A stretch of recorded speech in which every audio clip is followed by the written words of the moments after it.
Hi friends, ఈరోజు మనం మెంతెపకూర కుడుములు ఏ విధంగా ప్రిపేర్ చేసుకుందామో చూద్దామా. గోధుమ పిండిని ఈ విధంగా చిన్న బాల్స్ చేసి ముందుగా ప్రిపేర్ చేసుకోవాలి. దీన్ని వాటర్లో పైకి తేలే వరకు ఉడికించుకోవాలి.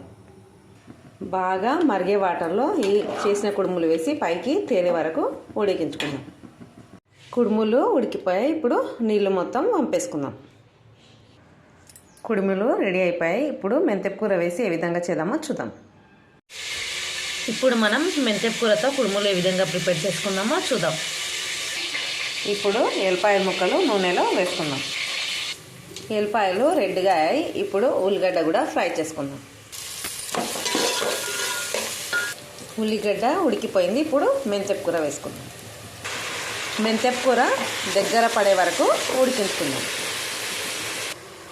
మెంతెపకూర దగ్గర పడిపోయింది. ఇప్పుడు కారం వేసుకుందాం.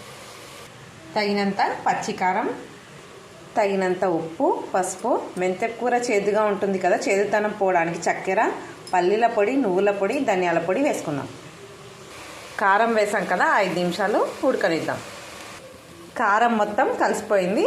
ఇప్పుడు కుడుములు వేసుకొని కలుపుకుందాం. వేడివేడిగా మెంతెపకూర కుడుములు ప్రిపేర్ అయిపోయాయి. మేము చేసిన విధానం కనుక నచ్చితే లైక్ చేయండి, షేర్ చేయండి, సబ్స్క్రైబ్ చేయండి. Thank you everyone.